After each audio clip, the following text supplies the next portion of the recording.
Hey y'all, thanks for stopping in. It's been a learning experience for a lot of these companies over the last 6 months as they've watched the Bud Light boycott and its effects on culture and the brand, their stock value and their bottom line and annual sales. These companies that went woke and are now becoming broke, right?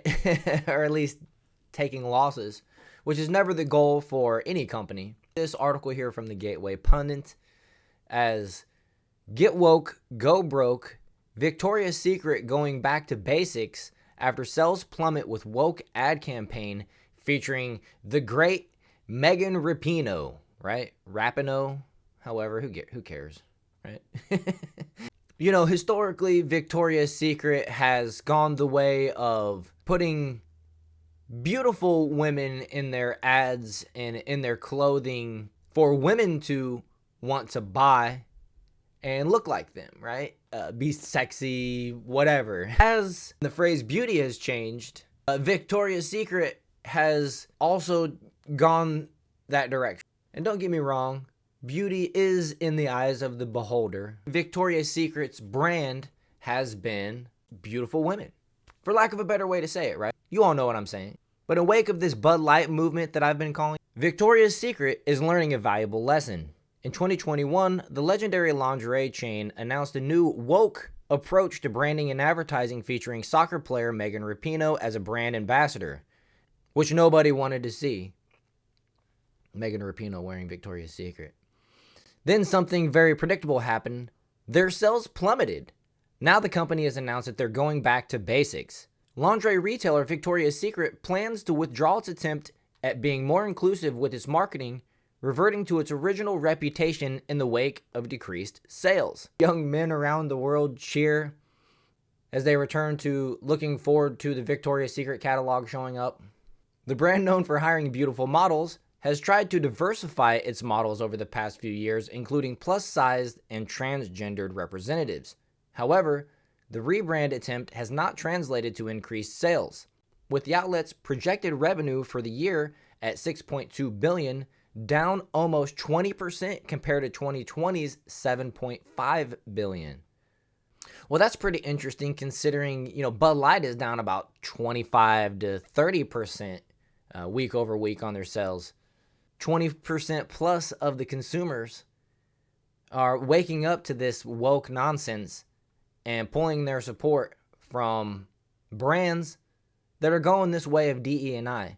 Speaking of DE&I, I found an interesting article about DE&I that I'm going to do a video on later. I was going to try to incorporate it into this one, but it's too long and I want to give it its full attention that it deserves. So be on the lookout for that video later on. Also, while I'm on a side subject there, maybe consider hitting that like button and subscribing to the channel. All your support is definitely greatly appreciated, as I'm just a new guy trying to get a foothold here. Despite everyone's best endeavors, it's not been enough to carry the day, Victoria's Secret CEO Martin Waters said.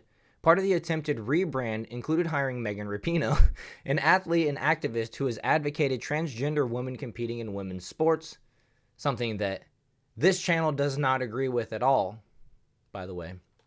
And Valentina Sampio, who's became the outlet's first transgender model. In the wake of Sampio's hiring, Ed Razik, former chief marketing officer of Victoria's Secret, resigned from the outlet. So unlike the Anheuser-Busch Bud Light marketing executives who are still on paid leave, Victoria's Secret went ahead and, he resigned, but I'm sure, Victoria's Secret wanted him out, right? At least if this is the move they're going. That's my assumption. Anyone could have told them that this approach wasn't going to work. I have a tweet or a post here from Kurt Schlichter, not sure who that is. In a stunning and innovative turn, Victoria's Secret now decides that perhaps prioritizing attractive women might actually increase sales. That was in response to an oops. Victoria's Secret ditches prioritizing wokeness over sexiness as sales drop. Sorry I didn't put that on the screen properly, but you got that and that. Got another post here from Rookie Umpire. I hope Victoria's Secret fires the idiots who thought DE&I would sell more merchandise. Victoria's Secret goes back to basics after DE&I marketing tanks sales. So Another lesson learned on DE&I prioritization. Companies are more and more effing around and finding out that there's a big portion of consumers out here that are paying attention nowadays. And we don't want prioritization of DE&I over good products, good customer service, and good marketing. And then before I go, I wanted to show you this other article here. This one's actually a couple weeks old, so forgive me, but I figure it would be a good contrast to show, considering what DE&I and going woke and going broke did for Victoria's Secret. Woke-free Bud Light beer alternative Ultra Right rakes in $500,000, a cool $500,000 in just 12 hours after releasing a special edition can featuring Trump's mugshot. A pretty awesome marketing opportunity that they jumped onto. Didn't have to spend a whole bunch of money like Anheuser-Busch is doing right now. So a woke-free beer-created rival Bud Light made $500,000 in 12 hours after it released a special edition can featuring President Donald Trump's mugshot. Ultra Right Beer CEO Seth Weathers told Fox Business that sales of the special edition launch were equivalent to over 5 tractor loads of cans. I don't know about you guys, but I did actually, full disclosure, I went ahead and bought one of these 6-packs or 12-packs or whatever it was about a week ago. So once it gets here, I'll show you guys. I might even put it on the shelf behind me or something like that. There's not a shelf back there right now, but maybe I'll build one or something. We knew people would go wild over these collector cans, but we had no idea the response would be this crazy, said the businessman. He described the beer cans dubbed Conservative Dad's Revenge as the most sought-after collector beer can in American history. Sales have poured in from the movement we launched. With over $100 million in beer and merchandise sales, we've raised over $50,000 for the legal defense of the Georgia Trump electors and Georgia Republican Party, said Weathers. The beer company website pledges to donate 10% of the sales to the GOP Defense Fund in Georgia. Conservative Dad's Ultra Right Beer puts our money where our mouth is, so maybe that's like lawyer fees or something. We're doing our part to fight back against the unjust persecution of American patriots, said Weathers. I can get with that, okay. Featuring Trump's historic mugshot on a monochrome on a black background emblazoned with the words 100% American beer, the cans cost $25 for a 6-pack plus shipping. I think it ended up being about $40, but $36, but you know what? I'm okay with it. Weathers went on to predict the sales will likely top 2 million by midnight Sunday when the special edition can officially goes off the market. Trump made history for becoming the first former president to pose for a mugshot after his arrest for trying to overturn the 2020 election results in Georgia. He has pleaded not guilty to the charges and has used this photo to raise money for his campaign. Although it claims it is not endorsed by Trump, the website echoes the narrative that he is under fire from corrupt, politically motivated forces who want to sabotage his 2024 White House bid. Oh, and I agree with that.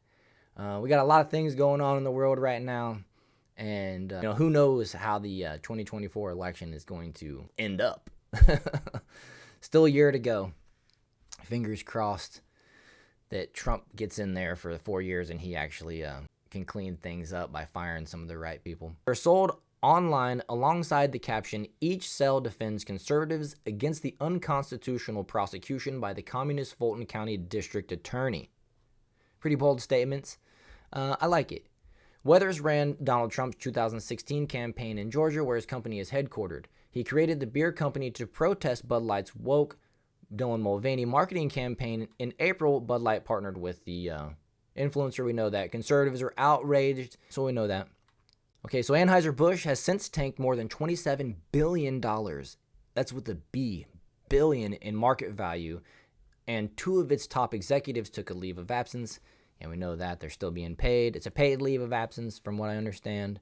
Then finally, just 12 days after the Ultra Right Beer Company launched in April, Weathers said they had gained more than 12,000 customers and sold 20,000 6-packs. So you know what?